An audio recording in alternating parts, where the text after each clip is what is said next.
Olá amigos, tudo bem com vocês? Estamos aqui para a gente continuar com a nossa retrospectiva política de 2020 e o nosso personagem de hoje ele é fundamental, ele está numa posição estratégica para 2022, que é o vice-governador Wanderley Barbosa.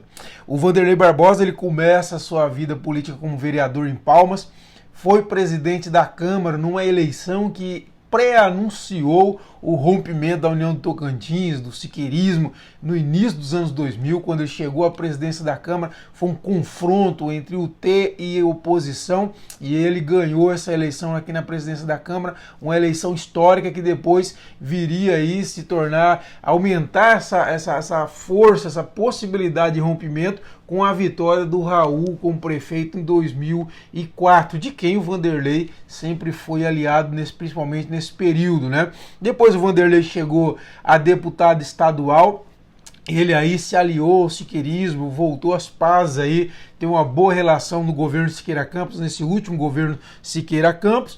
Com a cassação do governador Marcelo Miranda em 2018, ele é eleito vice-governador já na eleição suplementar daquele ano, e depois ele chegou a ficar em dúvida se ia ou não ia disputar a vaga como vice-governador do Carlesse, mas acabou aceitando e foi vice-governador do Mauro Carlesse, também eleito em outubro de 2018. O Wanderley não tem sido um vice-governador decorativo, como é muito comum, né? Aqui no estado sempre tivemos essa figura assim de um vice mais ou menos decorativo, né? Que só entrava em ação quando o governador tirava férias, ia para o exterior ou coisa do tipo. E na verdade o Wanderley ele tem sido muito ativo, ele participa, por exemplo, bastante de reuniões externas fora do Tocantins, participa do Fórum da Amazonas e outros tipos de reuniões de líderes, por exemplo, daqui da América do Sul, ele já participou. Fora isso, ele tem uma ascendência bastante grande sobre o Carlesse escuta bastante ele, então ele ele funciona como uma espécie de copiloto do governo Carlesse, é um dos responsáveis, um dos grandes defensores também do ajuste do Estado também, ele bateu bastante, sempre conversando comigo, bateu muito nessa tecla, enfim, ele é um copiloto do Palácio Araguaia nesse governo Carlesse. E o que vai acontecer?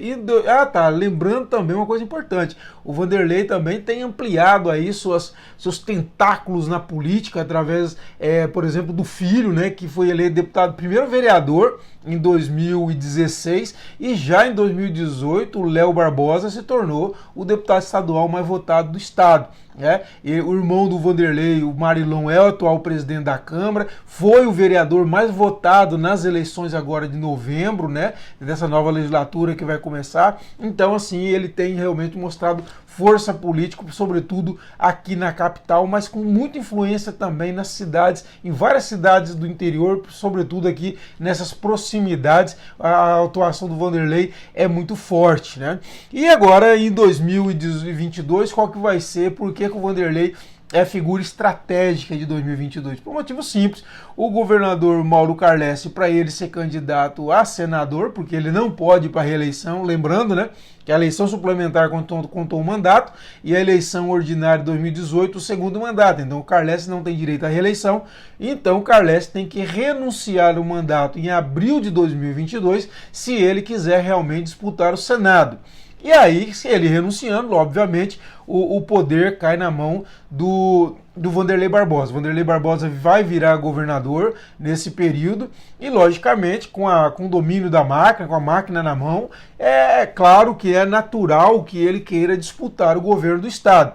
Alguns ainda dizem que acham que não, que ele vai ficar, mas é pouco provável. A pessoa que pegou ali o poder, é um político, está no sangue, é já de família, lembrando que o pai do Wanderley, o Fenelon Barbosa, é uma figura histórica na política do estado, porque ele foi o primeiro prefeito da capital, né, de Palmas, então o Wanderlei tem a política no sangue, dificilmente existe a possibilidade, claro, tudo é possível, mas eu acho que dificilmente o Wanderlei vai perder essa oportunidade de ser candidato a governador. Em sendo candidato a governador, ele precisa, logicamente, desde já ir construindo a sua base para disputar, né? Você vê, se ele deixar para tentar construir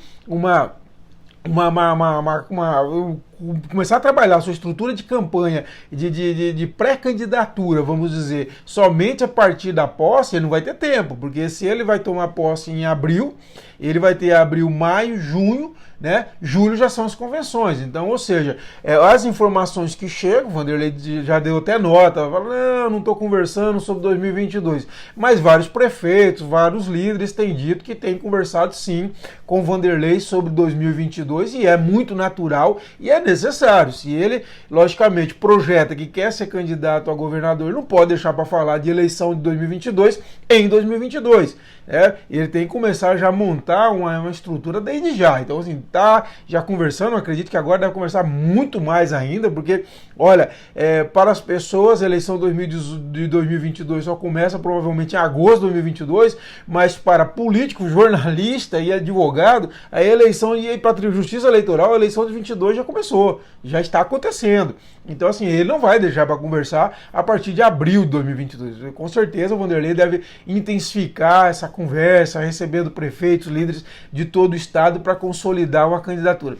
E da mesma forma que o governador Mauro Carlessi depende desses 2 últimos anos de mandato, o Vanderlei também para consolidar sua candidatura. A gente não pode esquecer disso, né? O governo estima que vai entrar a partir de 2021 cerca de 1,5 bilhão de investimentos, seja através dos financiamentos que o Estado está fazendo, seja através de emendas parlamentares ou de recursos próprios. E isso vai dar, logicamente, uma fomentada na economia muito grande. São obras previstas para todo o estado, e se isso realmente for se concretizar, logicamente que o Vanderlei se torna aí, o próprio governador Mauro Carlessi se torna um grande candidato, um forte candidato, ainda mais ao Senado, e ele também se torna um forte candidato a governador.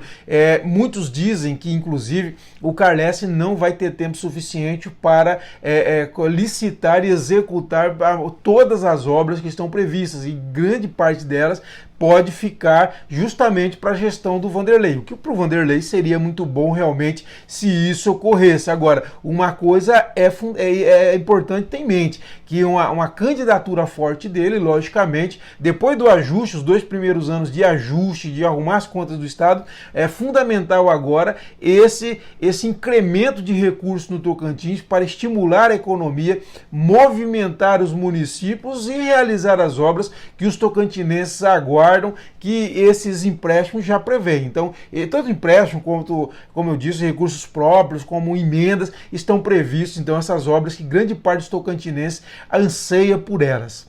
Em consolidando essa candidatura, em sendo realmente candidato, nós teremos uma possibilidade, pela primeira vez no estado, de termos 3 candidaturas altamente competitivas, né? Como eu disse nos outros vídeos, nós poderemos, uma coisa é certa, nós teremos uma candidatura que deve sair de Gomes ou Dimas, né? Relembrando, se o Gomes for eleito presidente do Senado, o candidato é Dimas. Se o Gomes não for presidente do Senado, pode ser o próprio Gomes, o que é uma grande possibilidade, ou ele pode ficar em Brasília, onde ele transita bem, e lançar o Dimas. Mas um dos dois, certeza, é candidato a governador, e o Dimas, como eu já disse, não sendo candidato a governador, com certeza deve ser candidato a senador. A outra possibilidade é do grupo que eu digo que tem a base em Gurupi, né? Lá tem Laurez, Estival, Cátia Abreu, tudo de Gurupi. Então, assim, ali tem a base de Gurupi. Essa base de Gurupi pode lançar uma candidatura e junto aí Carlos Amasta, Vicentinho Júnior a esse grupo. Então, a grande possibilidade também desse grupo lançar. Quais seriam os 2 nomes? Como eu já disse, para mim, eleitoralmente, um nome me parece mais vantajoso nesse momento seria do Laurez Moreira, atual prefeito de Gurupi. No entanto, tem ainda o senador Irajá Abreu, que pode também, que tem mais 4 anos pela frente, não tem nada a perder. Eu acho que o Amasta vive um momento de desgaste muito grande, com 2 erros estratégicos enormes, tanto 2018 como 2020, está numa situação muito delicada. A própria senadora Cátia Abreu também vem de uma eleição que ela mostrou que também passa por um momento difícil. O mandato de senador dela, nós vamos falar depois sobre isso, vence em 2022 e ela acredito que ela vai ter dificuldades para renovar esse mandato novamente. Então eu acho que os nomes podem girar ali entre Laureis ou Irajá. Agora, se não for, esse grupo de base, de grupo I, pode se unir aí a Gomes e Dimas e fazer uma chapa só aí, um grupo só e sair contra o Palácio Araguaia com a candidatura de Vanderlei. Mais ou menos é esse o cenário que está desenhado. Agora, de toda forma, o Vanderlei tem um papel estratégico muito grande, tem força eleitoral e tem mostrado isso, né? Como disse o próprio vitória do governador Mauro Carlessi, tanto na Assembleia, como depois como presidente da Assembleia e depois como governador, tem uma participação fundamental, estratégica do Vanderlei. O Vanderlei tem força pelo Estado, ele irradia bem pelo Estado. A eleição do filho como mais votado do Estado em 2018 é uma prova disso. Então não é um nome a ser descartado, é um nome importante na disputa, ainda mais com o Palácio Araguaia, com a força na mão, bom político, experiente, articulado, e o Vanderlei pode ser um grande candidato. Mas a minha torcida mesmo é que nós tenhamos uma eleição bem competitiva. E esses três candidatos aí, três candidaturas aí, um do grupo de Gurupi, como eu tenho chamado, outro de Gomes e Dimas, e o do Palácio Araguaia, eu acho que seria uma eleição muito disputada, com três grandes nomes, importantes nomes. Uma coisa interessante que alguns aliados do Vanderlei têm colocado é que o Vanderlei pode ser o primeiro governador aqui do Tocantins mesmo, nascido no Tocantins, né? Ele é tocantinense, nascido. O senador Vicentinho Alves, que também é nascido, é portuense, tentou a eleição de suplementar, mas perdeu. Seria uma possibilidade de um tocantinense nascido aqui virar governador, que nós não tivemos ainda. Então essa é uma das deixas que eu tenho ouvido de algumas pessoas próximas ao Vanderlei. Ele pode ser o primeiro governador nascido no Tocantins. E vamos ver, vai ser uma eleição bem difícil, não dá para falar o que vai acontecer, mas que seja muito boa para o Estado. Pessoal, é isso, e nós vamos continuar nessa retrospectiva. Convido você novamente a curtir esse vídeo, clicar no sininho para receber as notificações e compartilhar com seus amigos, se inscrever no canal, que é muito importante para nós, tá bom? Um abraço a todos e até o próximo personagem da nossa retrospectiva política de 2020.